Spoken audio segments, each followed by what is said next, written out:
The headlines: Niger State IDPs suffer from post-abduction traumatic disorders. Gunmen kill 8 soldiers, policemen in Imo State. Police arrest 2 more suspects in connection with Noah Kekere, accused of removing woman's kidney. And from the international scene, 8 dead as Kenyan military helicopter crashes near Somalia border. Hello and welcome to Trust TV News Updates. I am Sumaya Abubakar.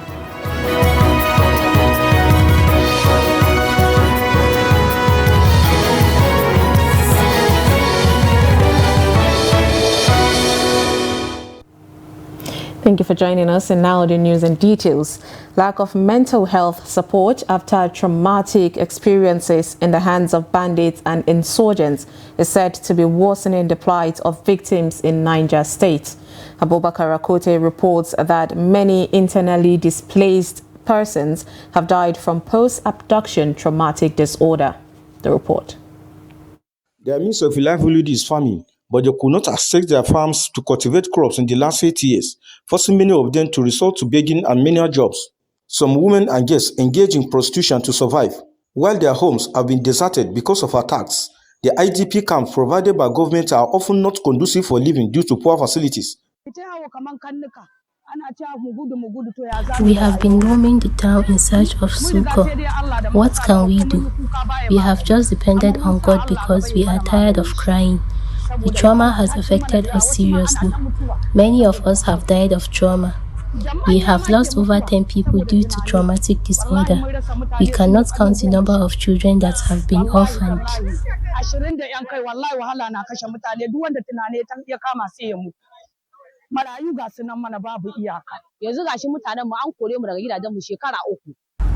For the past 3 years, we don't get relief support from government. If government can station security operatives in our communities, our farming is enough to sustain us more than government's relief support. We have lost many of our men due to attacks and trauma.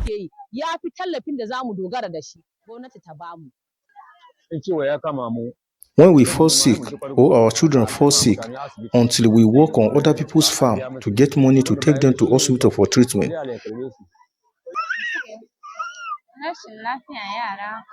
When our children fall sick, it is difficult to take them to hospital because we don't have money. We are just managing.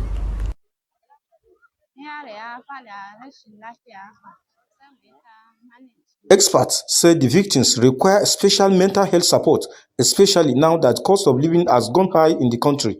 We have always advocated and solicited to people of goodwill and the government to ensure that mental health support is provided to the victims of kidnap because they deserve it. These are people who are mentally, and emotionally affected, and they deserve to be given some form of support. So I would call for some form of mental health support to be organized by the state government so that these victims will be brought together, and then professionals will attend to them, counselors and psychologists. They will be evaluated, and then the level of their post-traumatic stress disorder will be ascertained, and then we will know how to help them. The victims say they are eager to see peace return to their communities to enable them go back to farming.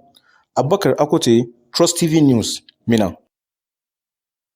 Over 1,000 hunters have been mobilized to join the fight against rising cases of banditry in some communities in Bauchi State. District Head of Lame and the Sarkinyak and Bauchi, Aliyu Yakubu Lame, asked his village heads for special attention for the fight against kidnappers and bandits coming into their domains. The monarch speaks to Adamu Imam in Gumau, Lame district of Toro local government area of Bauchi State. The report.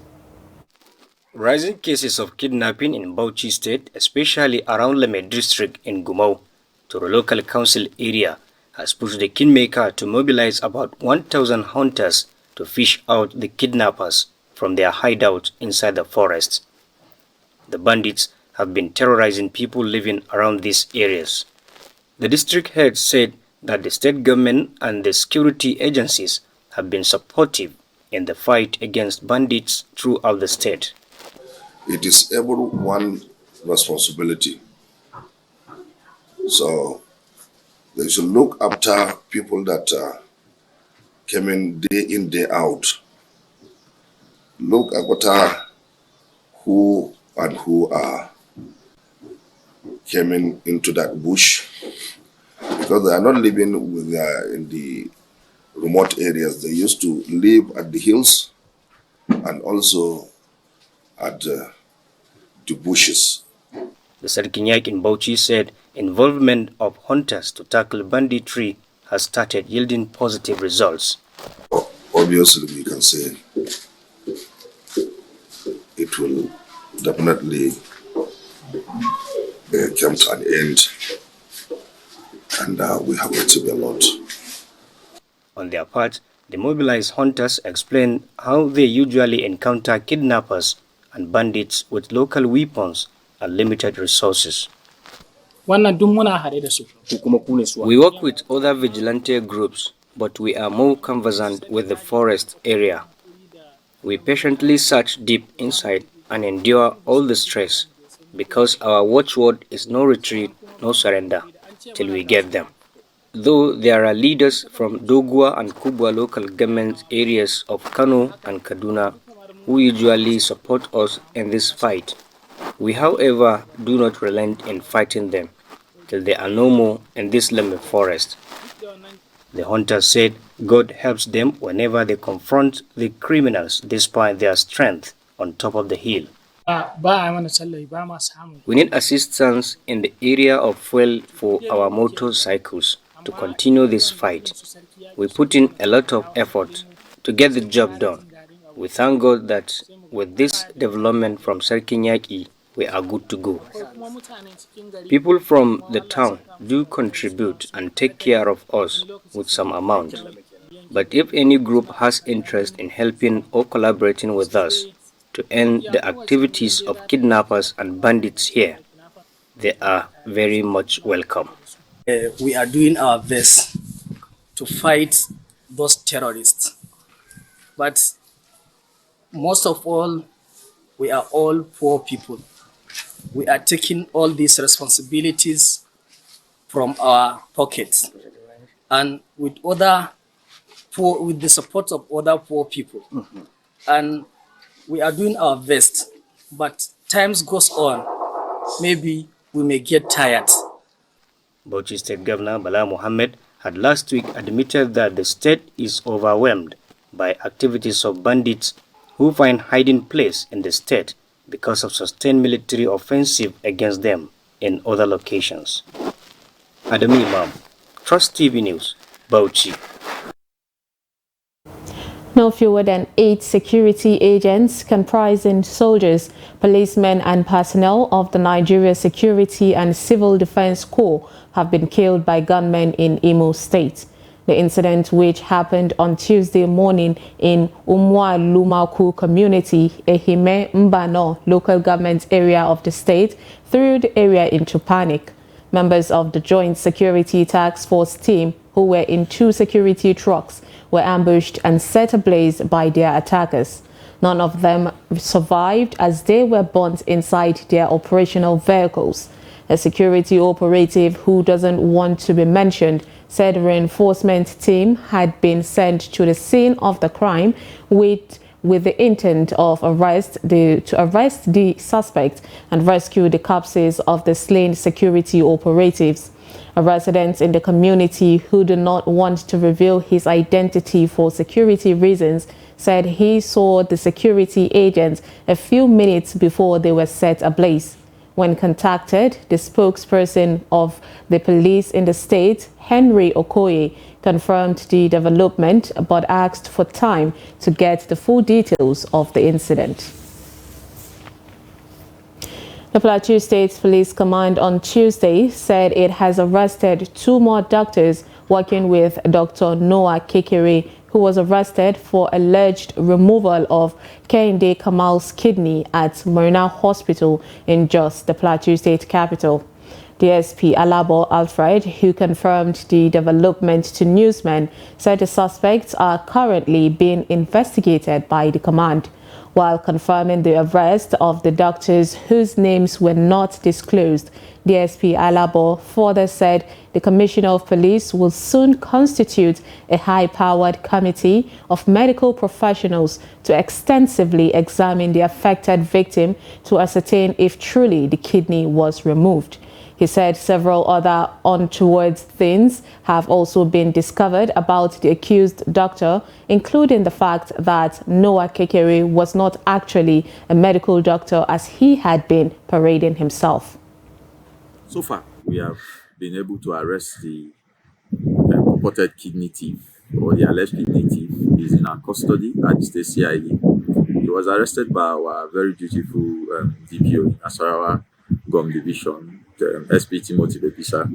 And also, we have also gotten 2 additional suspects who were the doctors who actually conducted the surgery on the lady. As they said, they are conducting a surgery that has to do with appendix, and we have invited professionals from the Ministry of Health in Plateau State and also the NMA Plateau State chapter to give us those professionals that will assist us, because the Commissioner of Police, CP Okoro Julius Alawari, is forming a committee of high-powered medical experts to look into this allegation. Request by the family of Afrobeat singer Promise Olameji Aloba, popularly called Mohbad, for the police to investigate the circumstances that led to the death of the musician has been okayed by the Lagos State Police Commissioner Idowu Owunwa. This was confirmed by the state's police chief while unveiling the investigative team to newsmen at the command headquarters in Ikeja. The report. Setting up an investigative panel for the inquiry, the Lagos State Police Commissioner Idowu Owunwa says the team was constituted to investigate circumstances surrounding the death of the young Nigerian Afrobeat singer Promise Olameji Aloba, popularly known as Mohbad, who died on the 12th of September 2023 in Lagos. Present at the inauguration of the investigation team was the head of the State Criminal Investigation Department, Wahid Ayelara, Deputy Commissioner of Operations Fatai Tejani, and the deceased family. Addressing journalists, the State Commissioner of Police enumerated the term of reference for the investigation panel. But we draw confidence in the fact that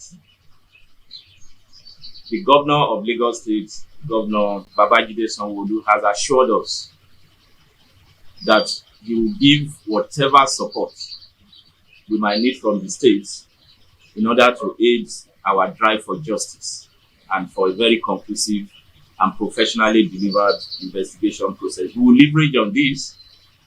We also leverage on the goodwill that the Inspector General of Police has promised to also extend to us. The police chief urged members of the public to provide the needed information that would help the panel carry out its assignment diligently. An interim report that would give a clear direction to this investigation will be submitted. And where, as much as legally and professionally permissible, we will continue to share the progress of the investigation with members of the public. He also assured the public and families of the deceased that the team will deliver on its mandate without fear or favor. Meanwhile, Lagos State Governor Babajide Sanwo-Olu is mourning the death of the singer Mohbad and has invited the Department of State Services, the DSS, to join the probe into his death. The Afrobeat star died last week under mysterious circumstances, prompting an investigation following a public outcry. Many Nigerians have called for a thorough probe into the circumstances leading to the death of the former Malian music artist. Sanwo-Olu, in a statement on his X handle on Tuesday, assured that the state government is closely working behind the scenes with relevant authorities and keenly following the ongoing investigations. The Lagos governor is equally calling on their friends and fans of the late star to refrain from inflammatory comments as the probe continues. A federal high court presided over by Justice Inyang Eko of the Federal High Court Abuja has dismissed the suit filed by Senator Adamu Bulkachua seeking to stop the Independent Corrupt Practices and Other Related Offences Commission, the ICPC, and the Department of State Services, the DSS, from probing him over the comments that he made during the valedictory session of the 9th National Assembly.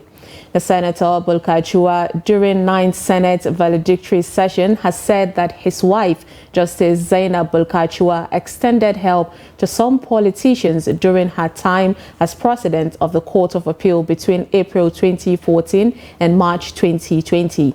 Bulkachua had approached the court after his comments generated controversy to bar government agencies from probing him. Justice Eko held that the suit lacked merit and ought to be dismissed. He says that Bulkachua, being a lawmaker, ought to understand the implications of the statement that he made on the floor of the Senate. The judge held that it is only when a law enforcement agency breaches the fundamental rights of a citizen in the process of carrying out their statutory function that a course of action could be said to have risen. Now, yam prices and those of raw and dried cassava have reduced by 45% in Taraba State. Similarly, the price of sweet potatoes has also came down to 15%. Finding revealed that bumper harvest witnessed across the state was responsible of the crash in the price of tuber crops and other foodstuffs. The Secretary of Yam Traders in Jalingo Main Market, Lawal Haladu, confirmed the price crash to our reporter. He said 100 big tubers of yams that previously sold at the price of 200,000 naira 2 months ago now go for 110,000 naira. Haladu stated further that 10 big tubers of yams that sold at 20,000 naira 2 months ago now sell at the rate of 10,000 naira. Daily Trust findings also revealed that prices of both raw and dried cassava have also reduced, as a 100 kg bag of dried cassava that sold at 30,000 naira 2 months ago is now at 14,000 naira, while a 100 kg bag of raw cassava that sold at 15,000 naira 2 months ago is now sold at the rate of 7,000 naira. Residents interviewed said the crash of prices of foodstuff has brought relief to them.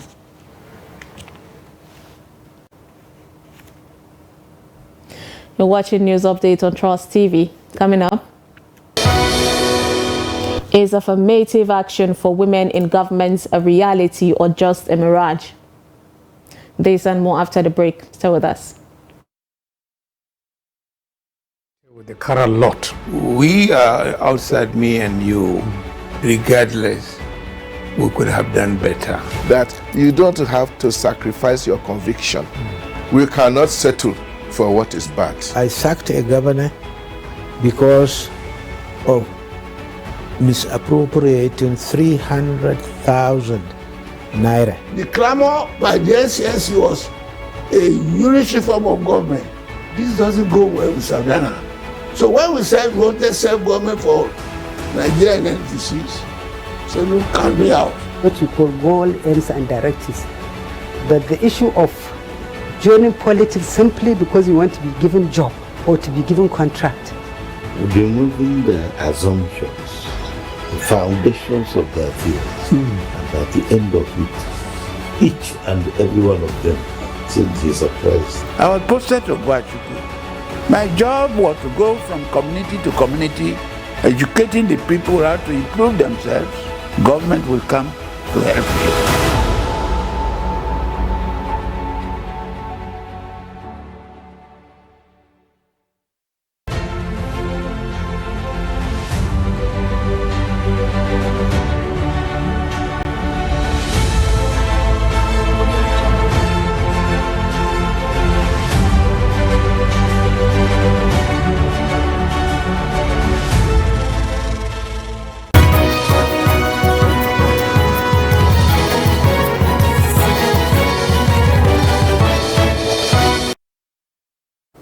Welcome back. If you're just joining us, this is News Update on Trust TV. Here's a recap of our top stories. Report United States IDPs suffer from post-abduction traumatic disorder. And gunmen kill 8 soldiers, policemen in Imo State. The Speaker of the House of Representatives, Tajuddin Abbas, has justified the increase in the number of the standing committees from the 109 inherited from the 9th Assembly to 137 in the 10th Assembly. At an interaction session with journalists covering the Green Chamber in Abuja on Tuesday, the Speaker said the increase was to enhance the efficiency of the House and add value to the country. Only recently, the Speaker announced the creation of 3 additional standing committees that will monitor what is happening in other standing committees. He noted that the committees on monitoring and evaluation and implementation, for instance, were aimed at ensuring that every standing committee lives up to its responsibility while the legislative agenda is implemented to the letter. Earlier, Chairman House of Representatives Press Corps Grace Ike said that the journalists accredited to the Green Chamber were committed to promoting good governance through objective and balanced reportage and called for openness and timely supply for information. The 10th Assembly has brought on board revolutionary that will not only help our efficiency in the House, but will also give a value addition to the country. One of them is the creation of a standing committee to monitor the activities of all standing committees of the House. Honorable Speaker, the House of Representatives Press Corps is a democracy-friendly corps that is committed to promoting good governance through objective and balanced reportage, as you may have witnessed since your adoption as the Speaker of the 10th House of Representatives. And as professional journalists, we are also conscious of national interest and have been doing our job with utmost patriotism.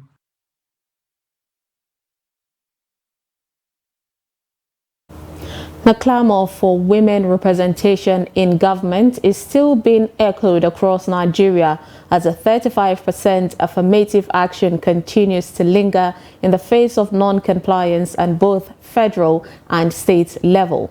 In this report, Trust TV's Jimmy Adzande speaks to a cross-section of women in Makurdi, the Benue State capital, on concerns around marginalization in the Hyacinth Alia administration in the state. The report. The women said there cannot be development in a society that ignores women inclusion because of the development instincts to the female gender. If women are not included, there is going to be less or no development at all. These women are the ones that know what is happening when it comes to our economy, when it comes to the growth of the younger ones, their children, those that they go out there to meet. The voice of the women needs to be heard. Women are the ones that are down. They know the cries of the citizens. They know the cries of what is going on with every individual. Just by looking at the person, they will know that this is what this person is going through. That is a gift from God. So if they are excluded, I don't think that would be, in fact, it's not even a good thing to do. While reflecting on the role they played during the elections to support the emergence of the current administration, the women expressed reservations at the possibility of changing the narrative in line with their expectations. While the elections were going on, I watched out keenly to see who would emerge as a woman in the various positions that were contested. To my greatest dismay, I couldn't get anything. Now, my concern or anticipation is this. Benue State has celebrated the coming of Reverend Dr. Father Hyacinth Alia so much, and we the women are not out of it. Some of the women, however, hope that Governor Alia will make amends going forward to guarantee women inclusion in governance in order to appreciate their contribution to his success, they claimed during the 2023 elections. If we go about the ratio of percentage of women to men in Benue State that voted him into office, I think he's supposed to consider us and give us some slots to work with him. Because they say where there is no women, I think the success is limited. But once you have women around, then I think progress will be. And what we want him to do is we want progress work in Benue State. We want him to achieve, and that's what we want him to achieve. We want him to have us in mind and include women in areas that he knows that is key to us to work with him. When I mean work with him, with him for success, so that Benue State will be a change place. Women participation in politics and governance are said to be pivotal in development of the society. Their continuous marginalization, according to the respondents, is inimical to growth and development. Jimmy Azande, Trust TV News, Makurdi. From the international scene, at least 8 people have been killed after a military helicopter crashed in Kenya near the border with Somalia, officials said on Tuesday. It was immediately cleared that what caused the crash in the country or county of Lamu in coastal Kenya. Now, Kenya Defense Forces operative in the area to help deter the Al-Qaeda-linked Al-Shabaab group based across the border in Somalia. The Department of Defense, DOD, said the Air Force helicopter crashed while on night patrol. It added that a board of inquiry has been constituted and dispatched to the scene to establish the cause of the crash. Security agents, speaking on condition of anonymity because they were not authorized to speak to reporters, told the Associated Press that all military personnel and crew on board the helicopter died. Finally, in sport, the Confederation of African Football, the CAF, has concluded plans to inaugurate the first ever African Club Association, the ACA. In Europe, they are referred to as the European Club Association, the ECA. The football body in the continent has started sending out invitation letters to the elite clubs, including Nigeria, to participate in the event. Thursday, October 5th, 2023, has been announced as the date for the event, which is expected to host elite clubs' presidents, chief executive officers, and chairmen. With that, we wrap up news updates on Trust TV. Do not forget to follow us across all our social media platforms. You can join our YouTube Live for more news programs and documentaries. I am Sumaya Abubakar. Thanks for watching.